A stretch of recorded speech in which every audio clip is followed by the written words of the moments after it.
Hey, you, come here. Guess what? I have a very secret deal for you. Right now, I'm offering 18 weeks of coaching. 18 weeks of coaching for the price of 12 if you pay in full in the next 14 days. 14 days, pay in full, you will get 18 weeks of coaching. Holy shit, ladies and gentlemen. Yesterday, I went over this video, or I did this video where I asked ChatGPT, which is a robot, hey ChatGPT, I'm doing a YouTube video that'll be fun and entertaining. The title is How to Be More Honest in Dating, according to an AI. And AI gave us, or ChatGPT gave us a bunch of really cool, interesting suggestions on how to be more honest. And I opened up about a lot of the things that I've learned and some disagreements that I had with the AI, some things I thought the AI did wonderfully. Let's get straight into part 2. And by the way, if you haven't watched part 1, that's completely fine. This video is all going to make sense. This is kind of still, or kind of sort of like a standalone video. It'll make sense on its own. Let's get into it. All right, so one of the suggestions that ChatGPT has when it comes to being honest in dating and relationships and sex is communicate your boundaries.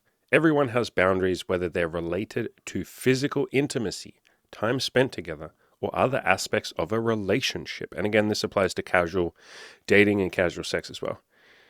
Be open about what these boundaries are and respect the boundaries of your partner as well. Yes, sounds like wonderful advice on the surface. I really like it. One thing that I will add here is I think there's a lot of pressure that maybe gets put on us or that people put on themselves that you have to know what your boundaries are. And if you're a woman listening, God, how much has like feminism put pressure on you, or maybe you've felt some pressure from feminism to like, you got to be a strong, independent woman. You make sure that you demand respect from everyone and everyone respects you and all of this. There can often be pressure that comes from that. And I've had a few women tell me this, a few women that I've dated or women I'm friends with that tell me, I feel all this pressure on myself as a woman that's coming from feminism, and the feminists mean well, but man, I'm feeling all this pressure that I have to just like defend my boundaries at all costs, and I have to know what my boundaries are. And like, what if I don't know what my boundaries are?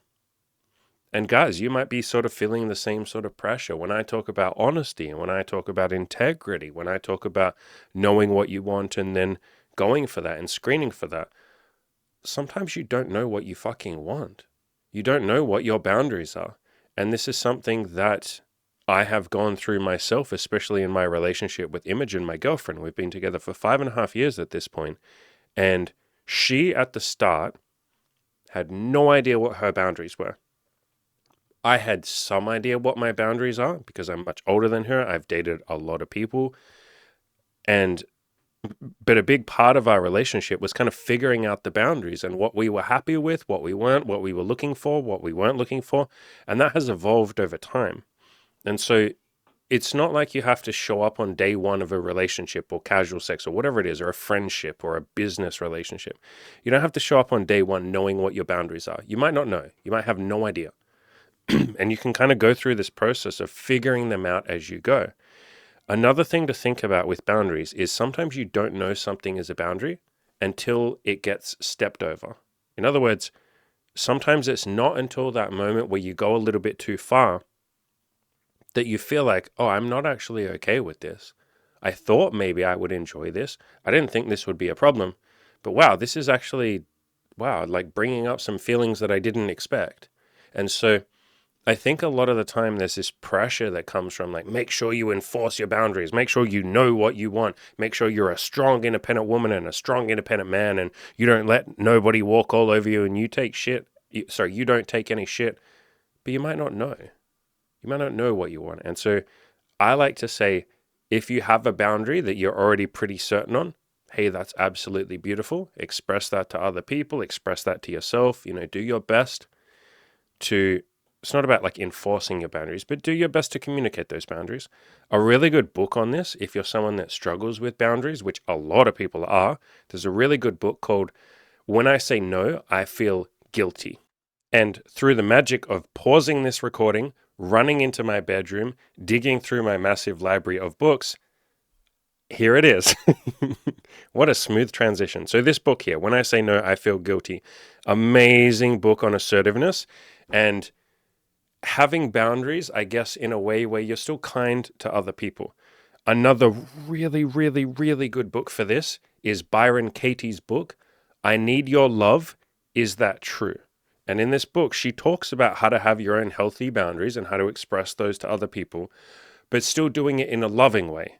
And the way that she does it, man, I love the way she does it because it's I've adopted her methodology of how to say no or say what you want. She says, I love that you're asking me that, but no. Or I really love that you know what you want. However, I don't want the same thing. So she'll come at it from a place of like, man, I love that, but like, no, thank you. But man, I love that you want that. And so it's a very like sort of welcoming and like loving and like, look, you're not I don't think that you're wrong for asking me this, or, it's not like, no, I don't want that, get away. Like that's wrong. It's just, hey, I love that you want that. I personally, however, don't want that. And so I've sort of embraced that sort of mindset. Another book that really helps is No More Mr. Nice Guy.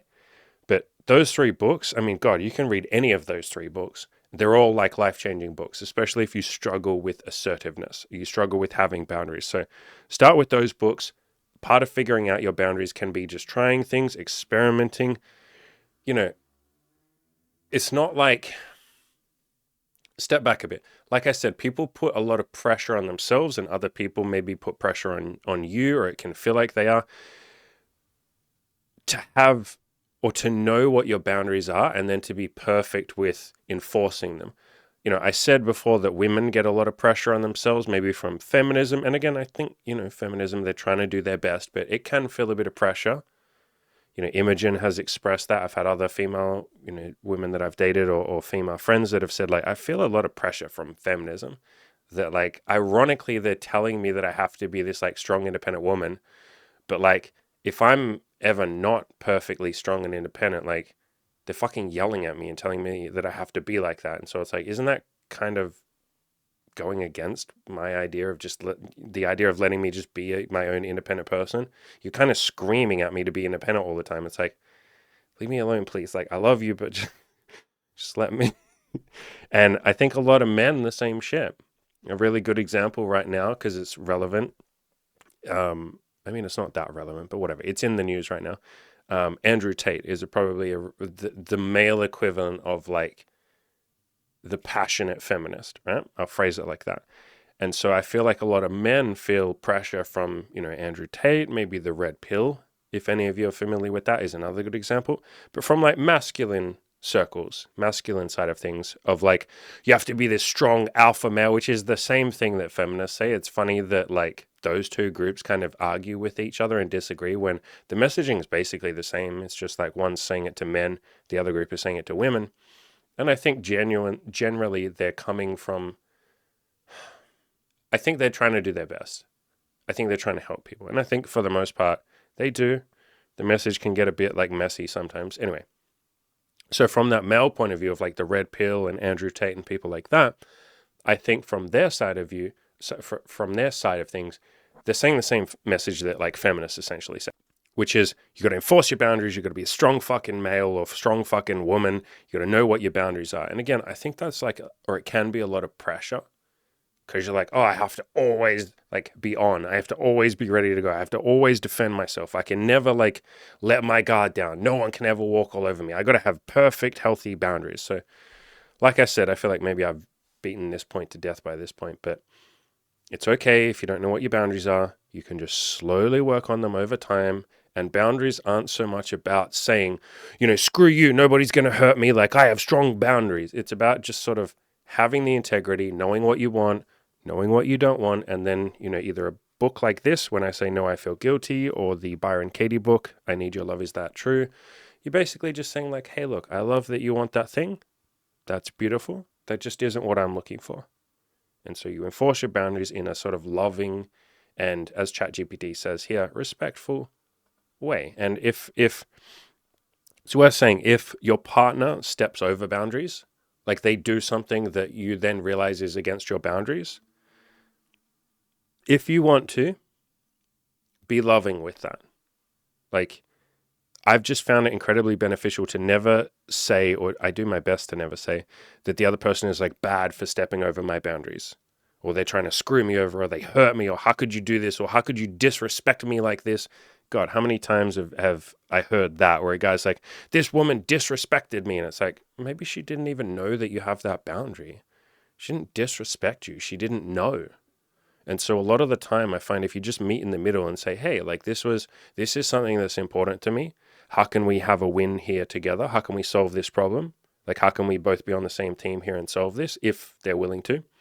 Most of the time when I have that conversation, the other person's like, whoa, I didn't know that was a boundary for you. Or I knew that it was a boundary, but I guess I forgot. I'm so sorry. Like, okay, like how can we move forward together? How can we both benefit from this? So most of the time, the rest of the world isn't trying to fuck you over. And if you, that sounds like such a common sense thing to say, and yet I don't think it's that common sense. I think it's kind of a radical notion to think that everybody in the world, or 99.999% of people in the planet, let's just say everyone on the planet, is your brother and your sister. I think that's a radical notion to say something like that. I think most people get stuck into, and I used to as well, you get stuck into the notion that people are out to get you and everybody's selfish and a lot of that kind of stuff. And you know that there are like people out there that are nice to you, but you're very, very, very cautious and aware of like, but there are some people trying to fuck me over. And it's like, that just sounds like a painful way to go through life. So, all right, let's move on. All right, so the next one that ChatGPT says is be honest even when it's hard. Sometimes honesty can lead to difficult conversations, but these conversations are crucial for maintaining a healthy relationship or casual sex relationship or friendship or whatever else.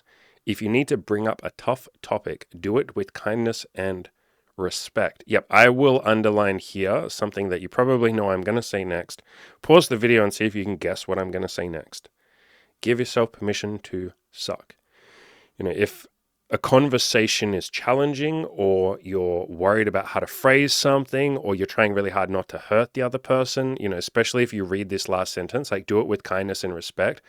God, do you know how many times someone has said to me, like in my coaching program, they're like, I really want to be honest and I really want to be kind and respectful when I do it, but I have like no idea how to phrase it. I'm really worried that I'm going to hurt the other person and I don't want to be because I'm trying to be honest and I'm trying to be kind. And I will jump in there and be like, whoa, hey, it's okay. Give yourself permission to suck with this. If you're a little bit clumsy with your honesty, that's okay. Like you don't have to be this like perfect. Ironically, like with honesty, a big part of the appeal, at least for me and, for a lot of you, is honesty means that you don't have to be damn perfect all the time. But then a lot of people get into honesty and then they're always like regressing back to that idea of like, what is the perfect way to say everything? What is the perfect way to do everything? Including with honesty. They're like, what's the perfect way to be honest? And it's like, whoa, a big part of the appeal of honesty is that you don't have to be perfect. You're just doing your best and trying to be as honest and kind as you can. And if sometimes you get it wrong, if sometimes you're a bit clumsy, hey, that's beautiful. That's okay. And so any of my coaching clients who are watching right now will be able to attest to this. In the coaching program, I often want to say something honestly, but I can't think of a way to say it that's kind or respectful. And so what I will say is, my coaching clients will see me sit there for like 10 seconds and I'll be like, all right, I just want to think how to phrase this. And I'll sit there in silence for like 10 seconds and then I'll be like, okay, I can't think of a good way to phrase this. So whatever, I'm just going to be a bit clumsy with this. Just understand this is clumsy. It might come across as a bit clumsy, a bit blunt, but I'll say it and then we can rephrase it or something later. And then I'll say the honest thing. And then, sometimes it's clumsy as fuck. And then we got to fill in the gaps and add a bit of nuance in there. And they might say, what did you mean by that? That seems a bit like clumsy. What did you actually mean? But I always just preface it whenever I'm struggling to think how to say it in an honest but still kind way. I'll just say like, essentially, I'm giving myself permission to suck here. This might be clumsy. And so you can do that. I've had so many clients that have said, look, the only way that I was able to be honest with the woman that I was dating or a woman that I was having sex with is if I just started every honest sentence with, I can't think of a good way to say this, but that's a beautiful way to be honest. Or, hey, I'm not always good at this kind of shit, but, and you just say it. Or you go, I want to be real with you for a second. And then you just say it. And so you don't have to like I love the phrasing here of like do it with kindness and respect, but please don't think you have to be perfect with your honesty. Again, honesty is like an ideal that you work towards. It's something that you practice, you level up. I still to this day am not always perfectly honest. I'm quite often clumsy with my honesty. Cool, great. That's part of being a human being. That's a beautiful thing. We're all trying to level up. We're all trying to be 1% better every single day or week or month or whatever. But yeah, as for the start here of like, sometimes honesty can lead to difficult conversations. Yeah, I think that's worth, maybe I wouldn't use the word difficult. I mean, whatever. I'm being a pedant here, aren't I? Like, maybe I would use the word of like awkward or like unfamiliar. Like, you might not have practiced. So, I personally, at this point in my life, the conversations where I'm being honest, they're not difficult anymore. They were at the start. So yeah, maybe ChatGPT, maybe I am just being a pedant and I'm nitpicking over words, but I would say more, like challenging conversations, or like I said, uncharted territory. Like maybe you haven't had a lot of practice with honest, deep, vulnerable conversations, and so it can feel a little uncomfortable. Maybe it is a little bit difficult at the start. I guess I'm just trying to say it doesn't have to always be difficult. You can get to a point where honesty is just such a fucking, like, you've done it so many times that it's like the default, and you still give yourself a little push to be honest each time. Like you will see in some of my content when I'm being deeply vulnerable, like the prison video that I did, a few months ago where I talked about my time in prison in that chapter of my life. You could see that like I pushed myself to be honest, but I wouldn't say that was difficult. It was more just like uncharted territory. So let me give myself a shove. So I promise, I guess this is my way of saying, I promise that honesty becomes easier. And at the start, yes, the conversations might be difficult for you. It might be really challenging. You might be really terrified. It's probably something for most people. Most people haven't practiced like deep honesty. I know I sure as shit had never practiced deep honesty, up until, what was it, like 5 years ago? I started really embracing honesty maybe 5 or 6 years ago, but then going like turbo honesty in the last, I don't know, 4 or 5 years. And it's constantly evolving. I'm getting more and more honest over time. Again, you don't have to be perfect with your honesty, but yeah, it can lead to difficult conversations at the start, but I guess I'm just, like I said, trying to give you some hope or a light at the end of the tunnel that I promise the honest conversations get a lot easier. And it was really terrifying for me at the start. I was so unbelievably terrified of what people would say, if they might judge me. I very much had a feeling of when I'm open and honest, I'm leaving myself open to attack or rejection. I'm putting my arms out, opening up wide, and I'm vulnerable. And the other person could fucking stab me in the heart, and I wouldn't be able to do anything about it.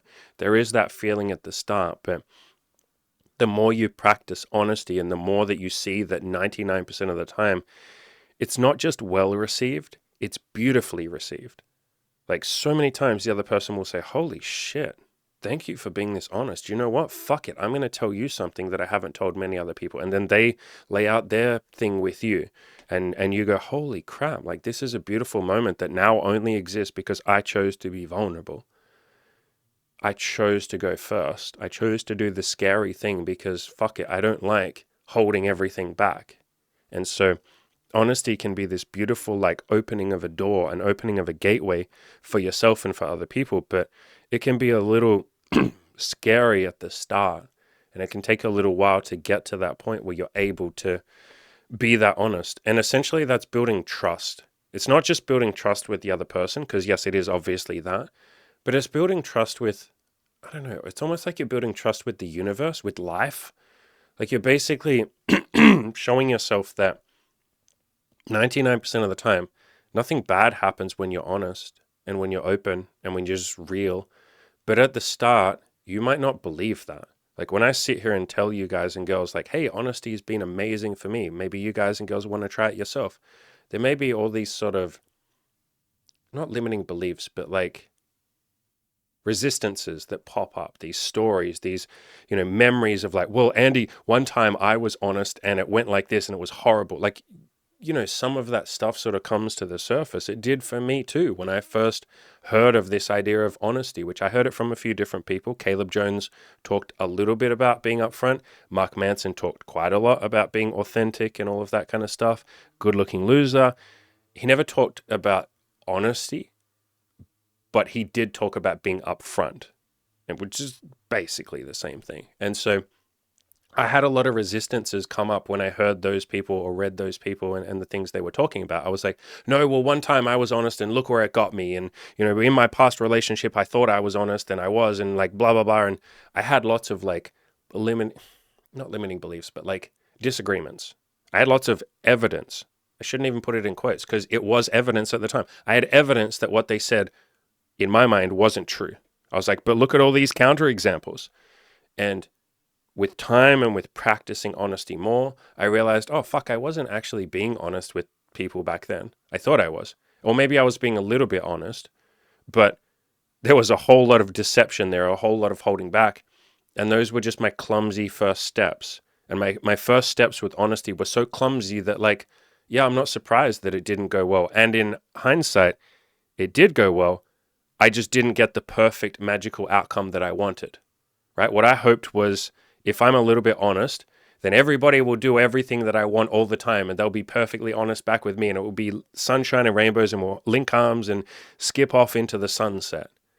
And it's like, if you've been with someone like I had, if you've been with someone for a long time and you've never really been honest, and then one day you open up with honesty, yeah, they might be a little confused, or they're probably not going to go, because step back. When I first started practicing honesty, I did it with strings attached. I did it with an agenda. I was just doing my best, but I would be honest and I would expect something in return. Now, what I was expecting in return most of the time was just, hopefully they'll be honest back with me. And then if they just didn't give me anything back, like if I was deeply honest with them and they were just like, oh, okay, thank you. And then that was it. I had these expectations in my head of like, but where's this magical moment? Like, Mark Manson talks about honesty and it's amazing. And, Good Looking Loser talks about being upfront and screening and looking for the women that want the same thing you're looking for. Where's this magical moment? I just poured my heart and soul out and all she said was like, thank you for sharing. What do you mean? I thought you were going to give me like a high five or like kiss me on the forehead and tell me that I'm a beautiful, honest man or something. Like I was expecting fireworks and sunshine and rainbows. Where's my magical happy ever after? And it's like, no, like that's not, I've never promised you that. Yes, that does sometimes happen. I mean, that eventually you get to a point where you're screening only for that. Like at this point, when I'm honest, if somebody doesn't give me that back, I'm perfectly okay with that, obviously, but I'm not going to pour my heart and soul into that person. Like if I'm deeply honest with someone and they can't give me any honesty back, hey, that's beautiful. I can still be nice to you. I still respect and love you, but you're not going to be like my best friend. I'm probably not going to sleep with you or date you, or you're probably not going to be my coaching client. You definitely wouldn't be my coaching client if you couldn't be honest and give that back. So I'm at that point now where I do get sunshine and rainbows and fireworks every time I'm honest, but at the start, fuck no.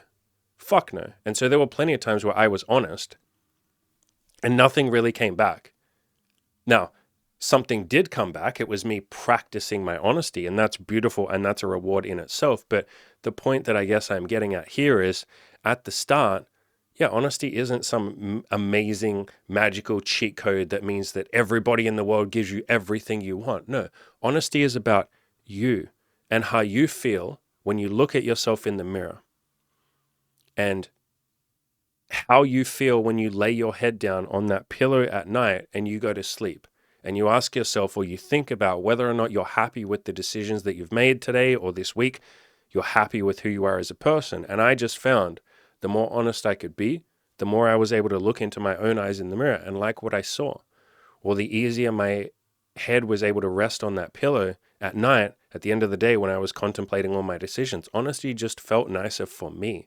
It was about me and my own integrity, me and my own principles, me and being the person that I wanted to be. It wasn't so much about how other people reacted to me, but it took me a little while to realize that. And so again, at the start, when I first started trying honesty, I had a lot of strings attached. I had a lot of expectations, and those expectations weren't always met. Again, not everybody is going to go, oh my God, you're so honest. I love that. You're a great person. Let me just shoot the confetti cannons. Let me just get my, brass drum band together and we'll just play you a bloody marching tune and celebrate, and everybody would be like, hey, everybody, look at this. This guy was honest. Isn't this so amazing? What a beautiful human being. And then, all the women came out and just gave me 1,000 blowjobs for being so honest. And all the men gathered around and said, hey, bro, here's $1,000 each from each one of us to just tell you that we're so proud of you, son, for being honest. No, that shit didn't happen at the start. But I liked myself a little more the more I was able to just be brave and try practicing just a little bit of honesty. And eventually, like I said, I did get to a point where all the conversations that I now have with honesty, or where I'm honest, the person reciprocates that. And like I'm saying, if they don't, that's okay. I just probably won't be massively invested in that person. It's not even like I dislike them. I still love them as a human being. I just won't invest a whole lot into you. Or I won't pour my heart and soul out to you and be deeply honest again, because you obviously don't want that, or whatever. We'll just be casual friends, I guess I would say. Oh, I wouldn't even be casual friends. We'll be acquaintances. So yeah, honesty is not some magical cheat code. I want to be very clear about that. But the more you practice honesty, I've just found with myself and all of my clients that after like 3 months of practicing it, and definitely after like a year or two of practicing it, you just find that you're surrounded by other people who are as honest as you. And the conversations are just so much more free flowing, and the relationships easier to maintain, and just feels like you don't have to keep up this fucking game of pretending. You can just be you. And by the way, if you don't like you, if you don't like who you are, that's okay. That's what self-improvement is there for. You just work on being 1% better every week. You can upgrade yourself and get to a point where you do love you. And obviously self-love is part of that as well. But yeah, you just get to be you and surround yourself by people that are happy just being them and happy with who you are. This next one is really interesting, and it isn't necessarily something that I would have thought about. Part of answers like this are part of the reason why I'm having a lot of fun asking ChatGPT to give me answers to give me its thoughts, so to speak, on different topics, because often like stuff like this is coming up that I wouldn't have thought of, but when I read it, I'm like, oh, fuck, this is a good point. Like I wouldn't have thought of this. I literally wouldn't have thought of this. So by the way, any of you who are in content creation or just in business, or hell, even in any goal that you have, even if your goal right now is like, I want to date more or something, if you want to, ChatGPT is really fun to play around with. Like literally just go into ChatGPT, just go to chat.openai.com. And it's free, by the way. There's a paid version, which I use, but the free version is just as good. And go in there and ask it questions like, yo, hey, I'm going on a date tonight. Give me 10 suggestions for fun things we can do. Because some of the ideas it comes up with are like really good that you wouldn't have brainstormed yourself. It's basically a brainstorming tool, or at least that's how I'm using it. So this one right here, listen and be receptive to feedback. Honesty in dating is a two-way street. Not only should you be, oh God, you guys know I do not like the word should. Whatever. Not only should you be honest, but you should... stop saying should. I'm going to have my autism is playing up. I'm going to have an aneurysm. Not only should you be honest, but you should also encourage your partner to do the same. If they share something that's hard to hear, try to listen without getting defensive. So let's just, so my autism doesn't play up, so that I can actually like, look at this. Boom. Yeah. You get out of here, bloody word should. You guys and girls know I don't like the word should. You should not use the word should. There you go. I'll use my should against you. It's like the Uno card, the reverse Uno card. No, you shouldn't use should. And part of the reason why I don't like to use the word should is because it brings up a lot of defensiveness, which is fucking funny because that's like literally written here, defensive. If I say you should do something, often that's met with resistance or counterforce because I'm trying to force you to do something. If I use the word should, that's me forcing you to do something. And then force is almost always met with a little bit of counterforce, right? Watch and listen to this. Just maybe close your eyes when you listen to this and see if you can feel the difference. And you might not feel the difference, that's okay. But some of you will actually be able to feel the difference if you do this. So close your eyes. I'm going to say 2 sentences and I'm going to say them in different ways. You should all be way more honest in dating, because it just leads to such a better relationship. That's why I honestly really think that you should be more honest. Okay, so that was one way of phrasing it. Now, and just think about how that made you feel. Now think about this. I Am My Own Life, I've found honesty is just such an amazing tool. It's such an amazing cheat code. It's just really done wonders for me. So if you'd like to try honesty yourself, hell yeah, give it a go. It's been so life changing for me. Can you feel the difference between those two things? So again, the first one was me saying, you really should be more honest in relationships. And the second one is me saying, honesty is just like absolutely changed my life. I really like being honest in relationships. See how the second one, it's me just telling my story. And you can listen to that and receive it and either go, oh, that's cool. Like he tried honesty and it seemed to be going pretty well for him. Maybe I'll give it a go. There's no force or counterforce there. There's no resistance. There's no, this guy is preaching to me and telling me what I should do. Like, fuck this guy. There's no resistance. There's no anger that pops up. There's no sort of like, and some of you won't feel anger when I use the word should, but what you often feel is guilt. How many of you have phrased this either to yourself or to me? Half of my coaching clients say it like this. How many of you have written YouTube comments where you use the word should in a guilty way, like to make yourself feel guilt? You're not intending to do it, but that's the effect where you go, oh, I've gained weight. I know I should lose it. You're using guilt to try and motivate yourself. Or you'll say, oh man, I know I haven't really been doing much to put myself out there and dating. Like I really should be doing that. I should get out there and do something. I should go outside and talk to some women today. I should get off this YouTube channel and just go and take some action. You're using guilt and you feel guilty. And what happens when we feel guilty is we procrastinate, we avoid because it doesn't feel good. And so ironically, the thing that you're wanting to do, which is go outside and talk to women or go on Tinder or work on your goals or lose some weight, whatever it is that you want to do, you're now associating that with a feeling of guilt, a feeling of ickiness, or I should be doing that. It doesn't feel good. And so you avoid it. We avoid it. I avoid the things that I should do, but I run towards the things that I want to do. And so it's the simplest cheat code ever.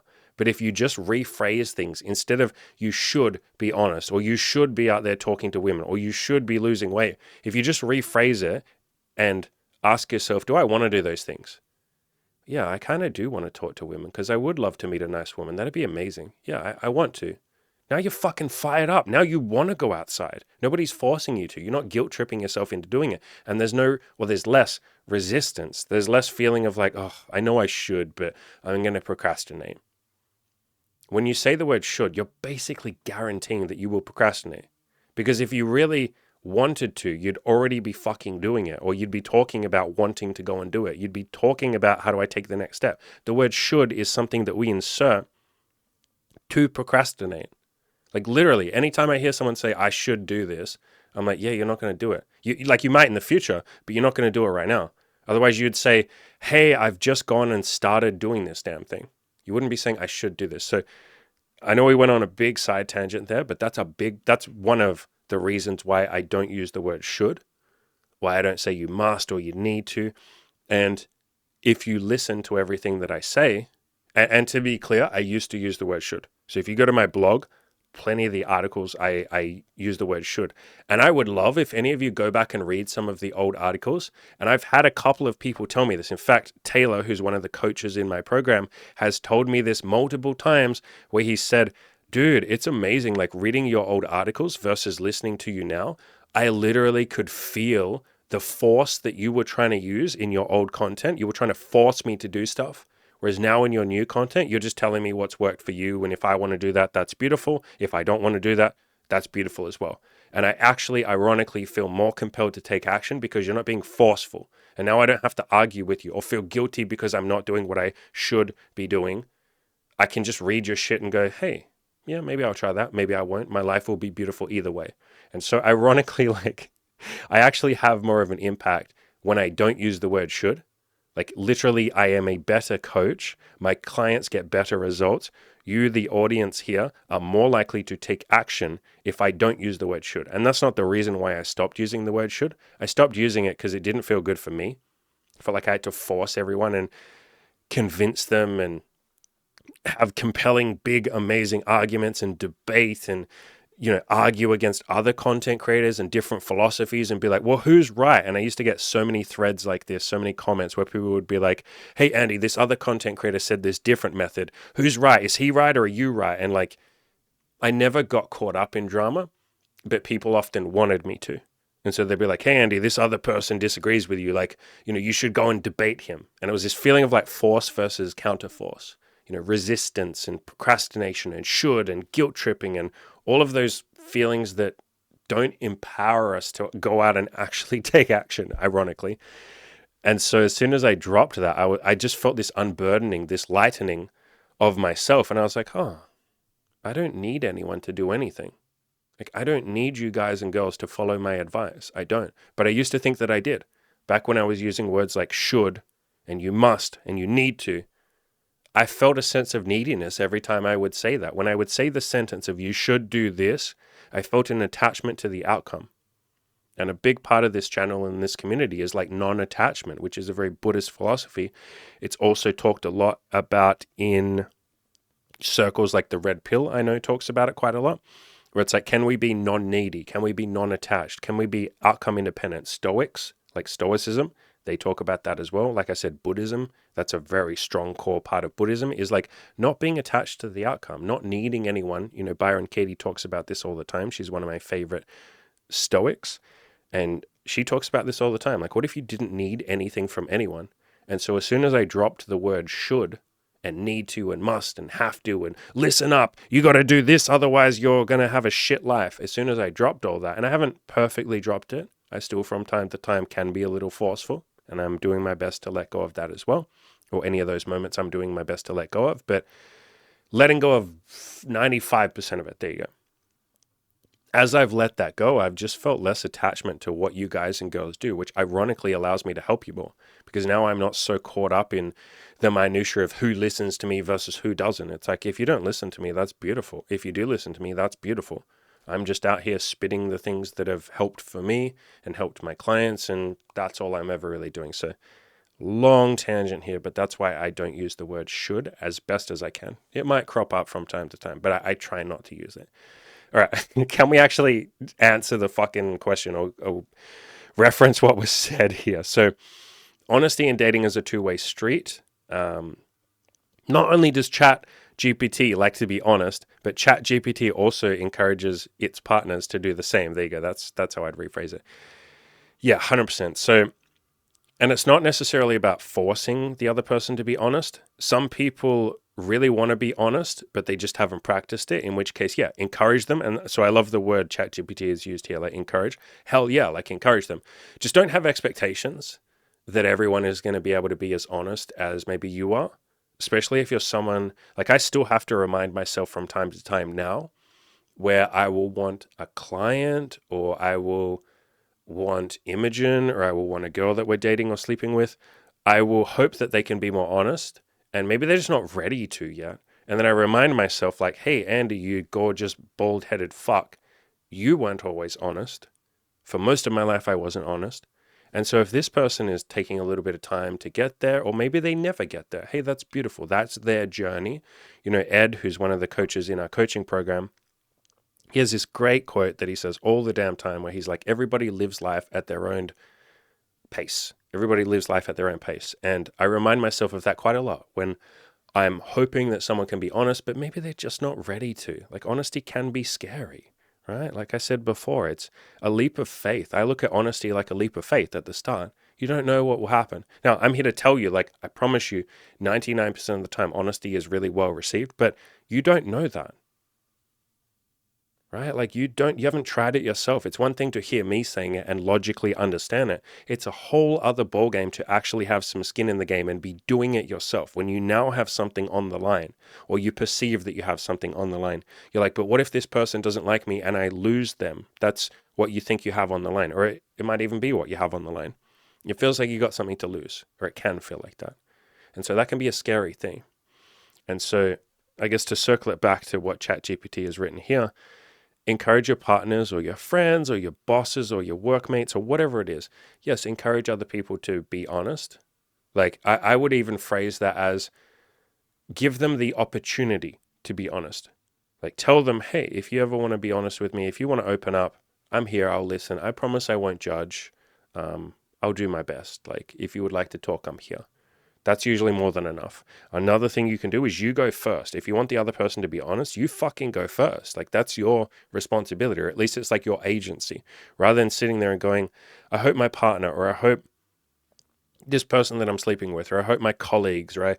God, if you're a boss at a workplace, I can't tell you how many bosses I've been around or coached or worked for who go, I need my I need my workers and my staff, I need them to be honest with me. And they'll just say it to the staff. They'll just be like, listen, I expect you to speak up if something's wrong. I expect you to be honest. And then the boss just is like not fucking ever honest. And I've had so many bosses, and like I said, I've worked with people who talk about their bosses, and I've worked with people who are bosses who, like, the boss will say to the staff, listen, if you ever make a mistake, I need you to own up to that mistake and just be very honest about it, because then we can fix it. That sounds wonderful.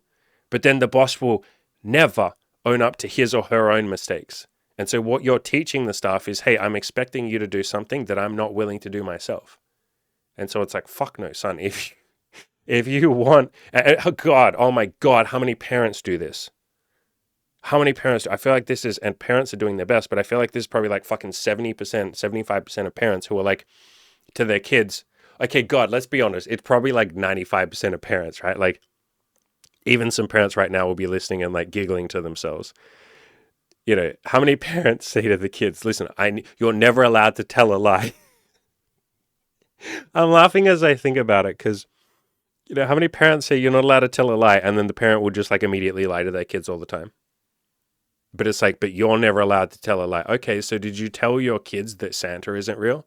Well, no, that's different though, because no, that's different. Okay, because Christmas is a fun holiday, and the Easter Bunny, and the Tooth Fairy, and the other lies that I've told. No, that's different. That's not a lie. That's different. I'm allowed to lie. And by the way, I'm not saying it's bad to say that Santa is real. I'm certainly not saying that. But if you're having the expectations that your children are never allowed to lie, but then you're telling lies, it's kind of one of those things where it's like, what if we were to live the thing that we're telling other people to do? If we want someone else to do something, what if we go first? Or really the 420 IQ realization there is, maybe it's okay if my children or my boss or my staff or whoever else isn't perfectly honest. Because I guess I'm not perfectly honest either. It's why you'll hear me say all the time, and I've said it like 5 times in this video, Andy, I'm not always honest. And like my whole fucking shtick, among other things, is honesty. And I'm here telling you, I'm not always perfectly fucking honest. I'm doing my best. I try and be more honest over time. I'm trying to slowly upgrade my honesty over time, but it's about leaving wiggle room for other people to not be honest sometimes. And maybe even quite a lot of the time. Everybody's doing their best. All of those things we say all the time. But yeah, it's about going first and doing the thing that you're wanting other people to do. And so to encourage others, or to give people the opportunity to be honest, or to give them a safe, non-judgmental space where they can open up and be honest, it might help, or it does help if you go first and you volunteer some stuff, or in the case of if you're a boss, I've been a boss at several different, I think I've been a boss at 4 different companies. I've been a boss. 3 of them were retail. 1 of them was a warehouse. And I owned up to like every mistake I made. I would just literally go up to my staff and be like, guys, okay, come here. I fucked this up. Here's how we're going to fix it. Let's do better. Or I will say to my staff, hey guys, like, last week when I said this, I think I was kind of being a little bit of a dick. I wasn't trying to be, but like, I can see how maybe it came off as that. Like, here's how I reckon I'm going to do better next time. Give me any feedback. Like, tell me what you think I can do better. And I mean, even recently, God, in my coaching group this week, I had a big discussion because there were some changes in the coaching program, and anyone who's in the program will know exactly what I'm talking about. There were some changes in the coaching program, and I announced the changes, and I said, guys, give your feedback. And then some people gave their feedback, and then I went in there and I was trying to do my best, but I was like, oh yeah, here's what I reckon, do this, blah, blah, blah, blah, blah. And I gave all the answers to their concerns. And then we all jumped on a coaching call, because we do a coaching call once a week.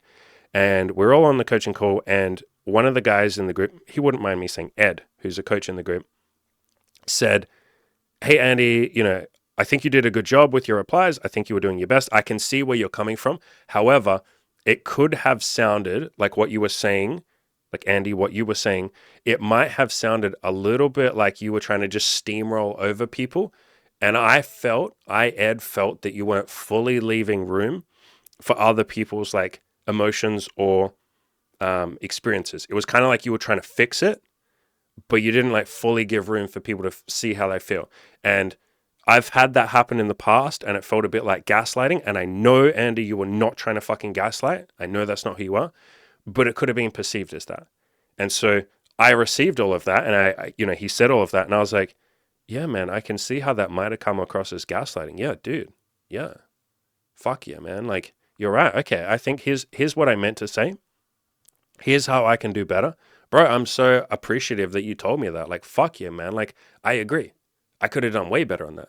You know what? I actually think I was coming from a slightly emotional place, and I thought I was being relatively rational. But yeah, in hindsight, I can see I was trying to just fix it instead of listening, because that's who I am. I like to fix shit, and I was a little uncomfortable with some of the concerns that came up. So I was just trying to quickly fix them so that I could feel better immediately. Yeah, you're right, dude. And so we had this like really deep, amazing conversation. And I won't say any more of what was in the conversation because, it was private in the coaching group, but it was just really great, like back and forwards where, again, I was able to sort of say, look, I wasn't perfect here.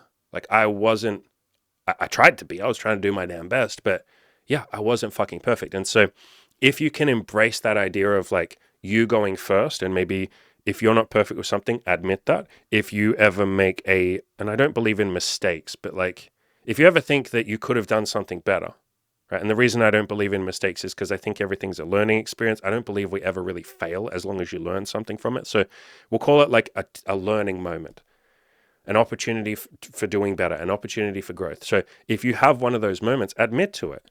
Say like, holy shit, like next time I'm going to do this like way better. Holy shit. And so I admitted to that. We talked about it. It was a beautiful moment. And so that's a really good example, or a really pertinent example of, especially if you're in a position of power or like respect, where people respect you. Like, and in a relationship, God, it's exactly the same thing. In those moments, own up if you think you could have done something better. And again, it's not about blame. It's not like, oh, I'm so sorry, I suck. Although, I do say sorry. Like you can say sorry if that word feels good for you. Sometimes people say sorry and they just feel guilty and they feel worse about themselves and they feel guilt and shame. The word sorry is often associated with like deep shame and like self-flagellation. And a lot of people use the word sorry to like whip themselves over the back. Like, oh, I'm sorry, I'm such a bad person, I'm a piece of shit. It's like, if that's how you feel when you say the word sorry, try instead just saying, okay, here's how I can do better next time. Like look for a solution rather than obsessing about the shame or the guilt of the word sorry. So yeah, that's neither here nor there, but admit what you think you can do better, work with the other person for solutions, and you're on the same team and all of that kind of stuff. But yeah, these are different ways of viewing honesty. And I think, like I said, admitting when you can do something better and going first, it just lays the groundwork for the other person doing the same thing, especially like in a relationship, even just a casual one. It's like, if you ever have a moment of like high emotion, or you're frustrated, or you're bitter, or you're butthurt, or whatever, just admit that to the other person. It doesn't have to be right there and then. Obviously, when you're emotional, you probably don't feel like doing that, although you can get to a point where you are able to just admit how you're feeling in the moment. But even later, you can be like, yo, like 2 days ago, I think I was kind of like blunt with you because I was just kind of having a bad day. And then like I got annoyed with something you said and you didn't even say anything bad. I was just like feeling grumpy that day. Just admit that if you want to.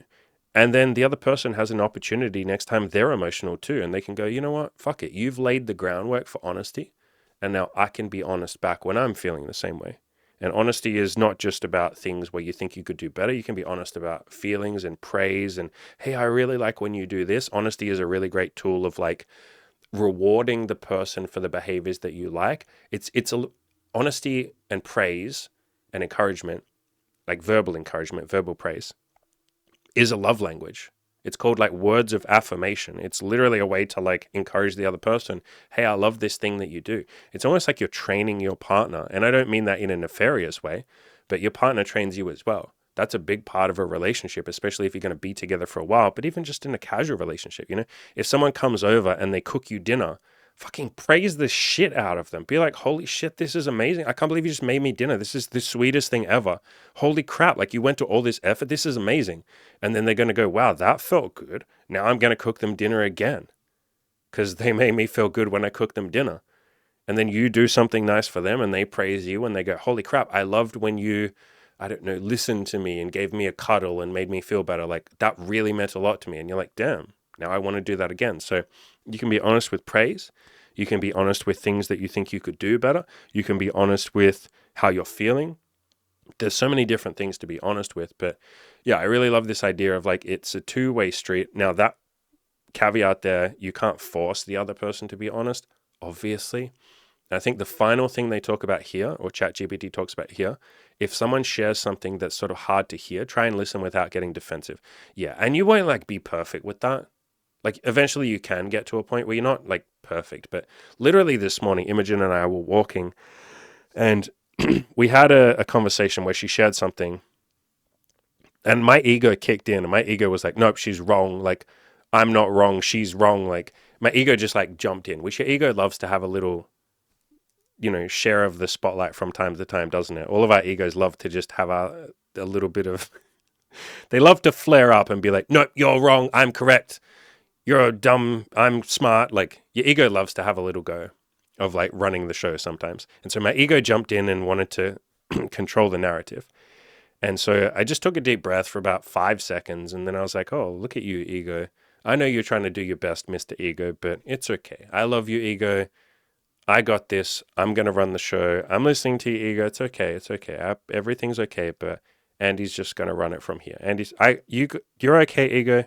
I got it from here. I'll take it from here.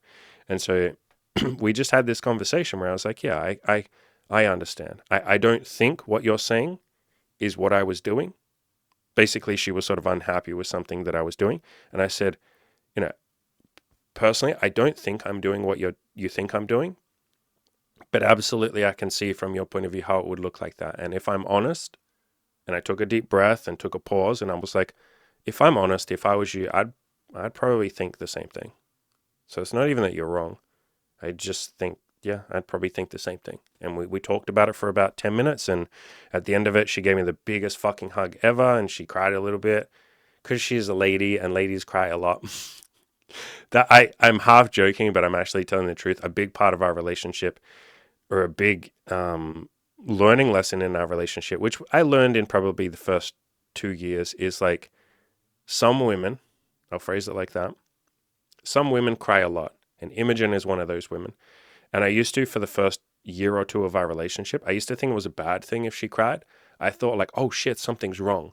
And I would always, because I'm a man and men often default to fixing things. How many men listening can relate to that? So I was like, oh, I got to fix this. She's crying. I got to fix it. And it took like a good 2 years of her telling me a lot. She told me a lot of times, where she's like, I don't always need you to fix it. It's really sweet that you want to fix my tears all the time. That's so unbelievably loving, but sometimes it kind of is counterintuitive if you try and fix it. It's like you're telling me to just bottle up my emotions and stop crying. And then it kind of gets worse. And then I will break down and have a big cry later on.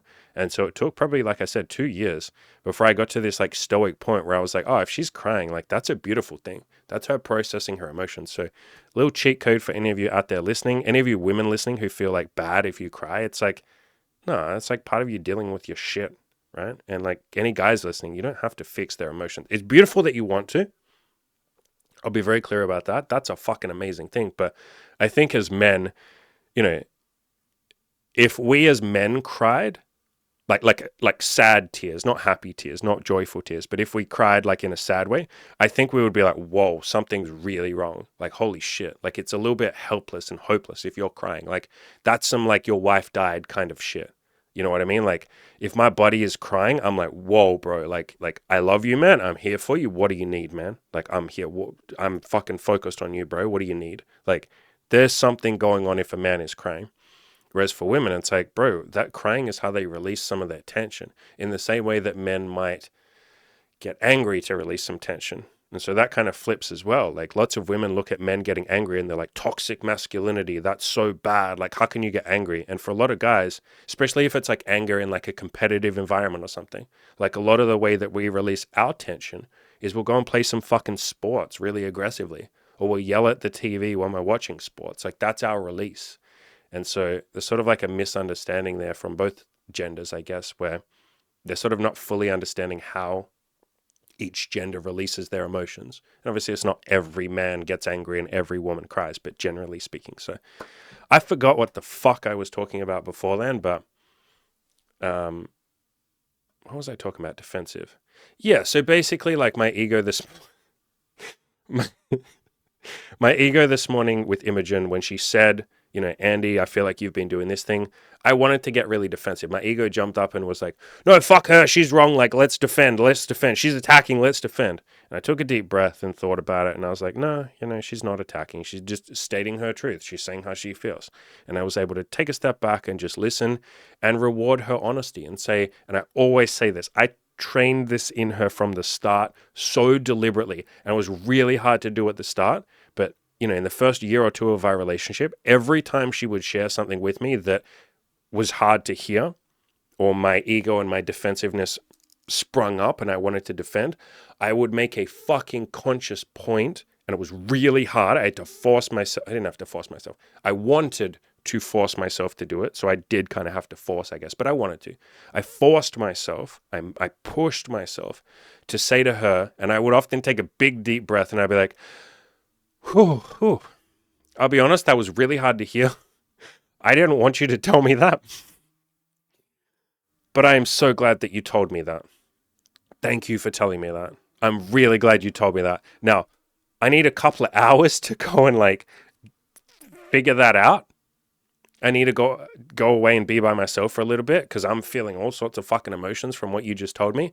But I want to really fucking make this clear. Thank you for fucking telling me this. And I would go away and I would think about it. Sometimes it would take a day or two before I would get over it because my ego was like loud and defensive like most of our egos are, at least at the start. You know, the ego quietens down and calms down the more that you move towards peace and happiness and joy and all of that kind of stuff.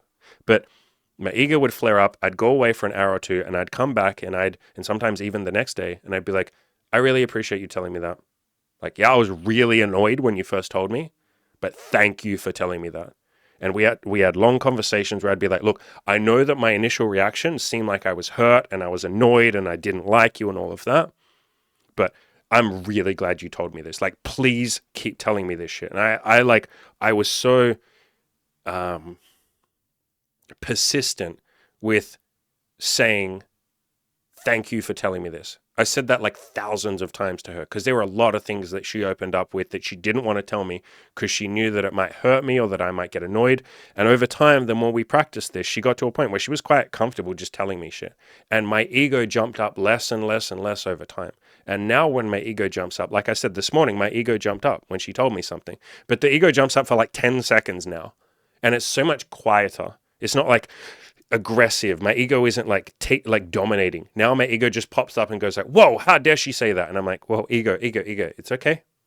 I love you, ego. I promise everything's okay.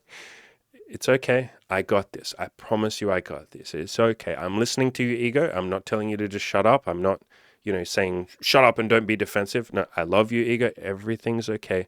I got it from here. It's okay.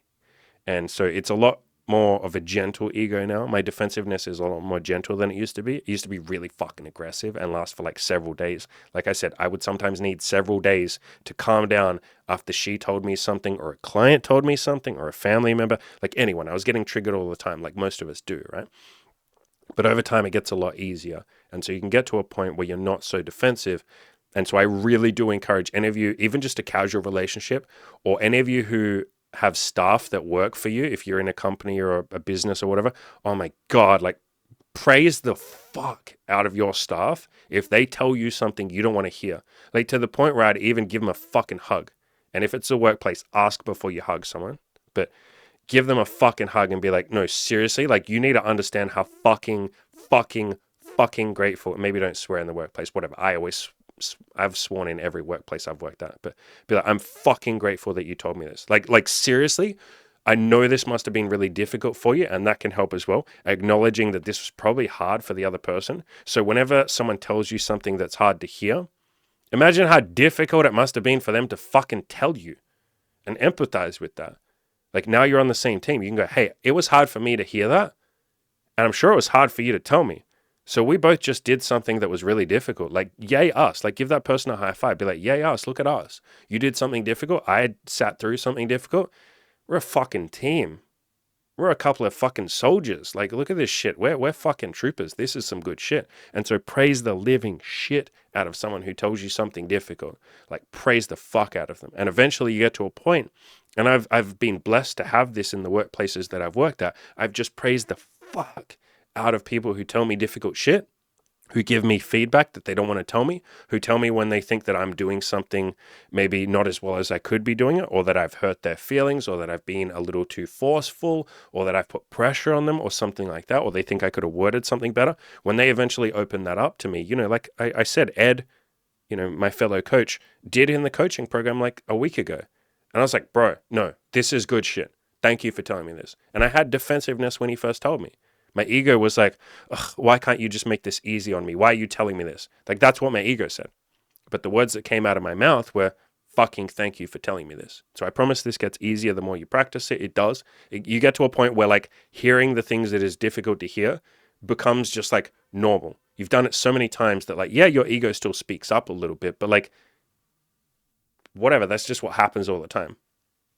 But you're really grateful that the person, and you get to this beautiful place where you can fucking trust other people, like deeply trust, not just surface level trust, but deeply trust, because they've told me a million other difficult things before, and I've received that pretty fucking well. And so I've trained them, or I've shown them that they can open up to me about anything. So now I don't have to guess what they might be thinking.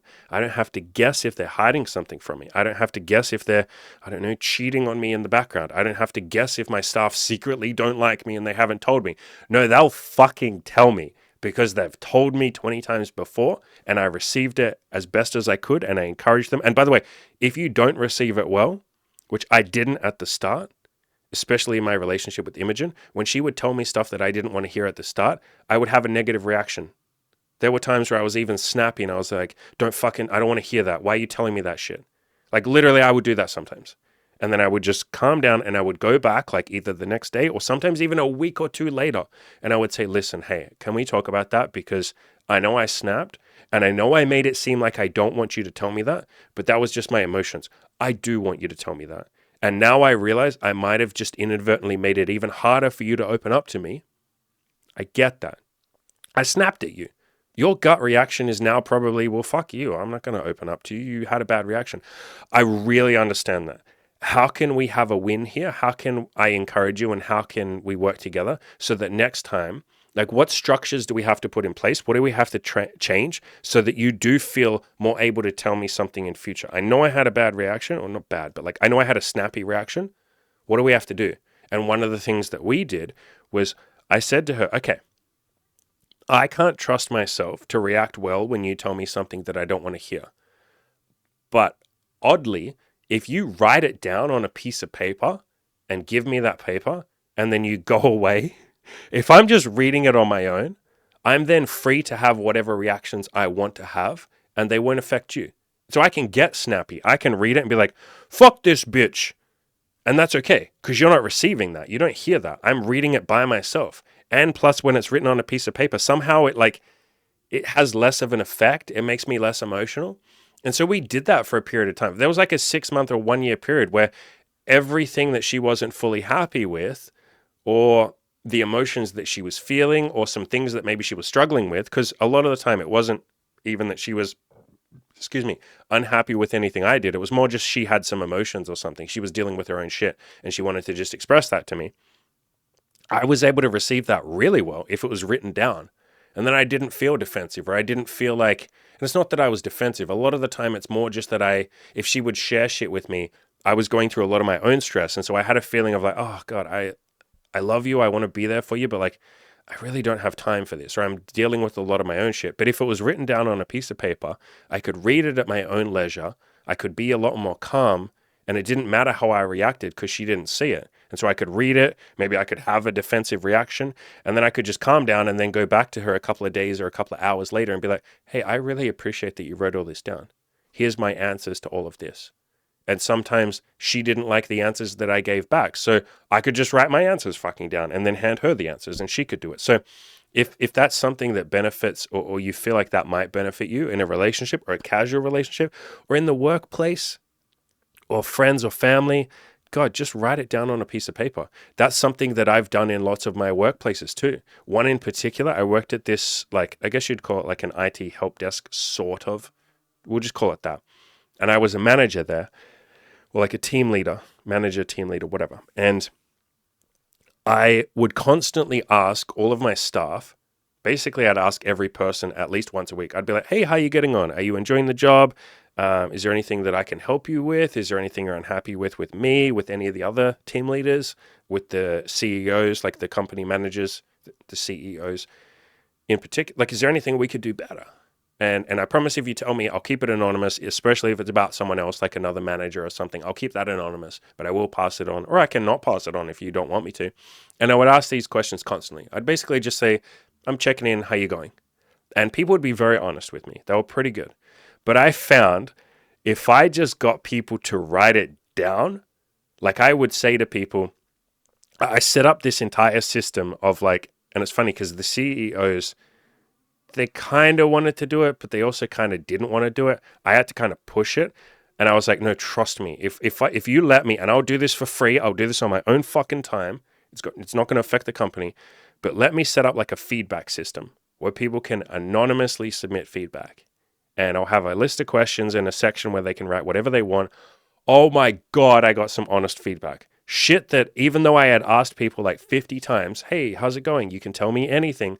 They just didn't open up. But as soon as it was like they were able to write it down anonymously, holy fuck, did they open up. And some of that shit was good. And like the same sort of things kept coming up over and over again. And we were able to address things that the company could do like 1,000 times better. And we did. We massively improved the company over the next like year that I had that. And I left that system in place even after I left the company because it's like that's just such a fucking strong structure. So, you know, taking that lesson even to like a relationship or casual sex or family or friends, anything, you can get people to write shit down. And yeah, maybe it won't be anonymous, but if you say to your partners, like, hey, maybe once a week we're allowed to write anything we want down, and then we just hand each other that shit, and it's safe and, you know, it's on a piece of paper. And if we can't handle our reactions to that, we can just look at the papers separately and think about them for the next day or two. And then we can come together and process it. That has just been a game changer for Imogen and I. It's been like life changing. It really has. So if that's something that you would like to try yourself, beautiful. If the idea of that sounds a little too scary and you don't want to do that, that's okay. Maybe you can just start with one or two things. Like, let's just write down one thing that we think we can improve. Or if there's one thing that you're not happy with. And it's not like blaming the other person and saying, I'm unhappy when you do this. So you can phrase it more like this. Let's share our emotions. Maybe there's an emotion or a thought or a story that we haven't shared with the other person because we've been scared of the reaction. Do you want to try sharing that shit if we write it down on paper? So try that if you want to. Don't try that if you don't want to. But I'll finish up with the final thing that ChatGPT said, which is remember that honesty is the foundation of any strong relationship. By implementing these tips, you can ensure that you're being authentic in your dating life, and always remember that honesty goes hand in hand with kindness and understanding. Yeah, I like that. I feel like that's a pretty good way to wrap up. And like I've said before, kindness and understanding, you can improve at those things over time. I said this in the last video, and I'll say it again here. I'm often clumsy with my honesty, and so don't put pressure on yourself that you have to be perfectly kind and understanding. Just do your best, and you can upgrade that over time. You can be a little more kind, a little more understanding over time. If you're clumsy, sometimes that's okay. Give yourself permission to suck. The final thing ChatGPT says is, I'm excited to see your video and hear your thoughts on this advice. Good luck. ChatGPT, let me get serious for a second. ChatGPT, I love you. And maybe you're not fully self-aware, but you can't see my video and you can't hear my thoughts on this advice. I'm really sorry. I wish you could watch my video. I wish you could see this video, but you're just not there yet. You're not fully sentient. I don't know if there's a way to plug a video into you and for you to then give me feedback. But ChatGPT, I appreciate this fucking advice. Ladies and gentlemen, I appreciate you very much listening to this. If you haven't watched yesterday's video, I highly recommend you go and watch it. I talked about a lot of the nuances of honesty, and I gave a lot of advice. If you found this helpful and you would like more of this advice, remember that right now I have a coaching program that is offering 18 weeks. Oh my God. 18 weeks instead of the usual 12, but only if you pay in full and only if you sign up in the next 14 days. I will leave a link in the description below. As always, ladies and gentlemen, go out there, crush those goals, and practice honesty. Try honesty. If it's something you haven't really tried before, you've never tried being fully open and keeping it real and being raw and all of that shit, be patient with yourself. You don't have to be perfectly honest from the start. You don't have to be honest at all if you really don't want to. I don't know why you'd be in my community if you don't like honesty, but funnily enough, every now and then someone will find their way into our community. Probably the funniest example of this, and I'm going to bring this up until someone gives me a better example. That is not a challenge, by the way, but the funniest example I have of this is someone emailed me like a year or two ago, and they were like, hey, can I sign up for coaching with you? And I obviously said no. Can I sign up for your coaching program? Because I really I've wanted to have more sex, and I'm married to a woman, and, she's not okay with me sleeping with other women, but fuck it. I want to do it anyway. And I want to do it behind her back without telling her. Can you please help me really do this? Can you help me sleep with a lot of other women? And can I do it in a way where my wife never finds out? And so obviously the answer was no. But I don't know how that person found my content. When I talk all the time about honesty, I talk about libertarian philosophy, libertarian principles of do no harm to other people, don't hurt other people. I don't know how this person stumbled upon my content and then was like, Andy, can you help me cheat and lie to my partner? I was like, what the fuck? So obviously I just, I replied, and I was like, I don't even know if I replied. I can't remember. But honestly, obviously that person is not part of my coaching program, and I would never let them be part of my coaching program. And hey, I love that they know what they want, but fuck me, how did they find my content? So go out there, crush those goals, and try and be as honest as you possibly can.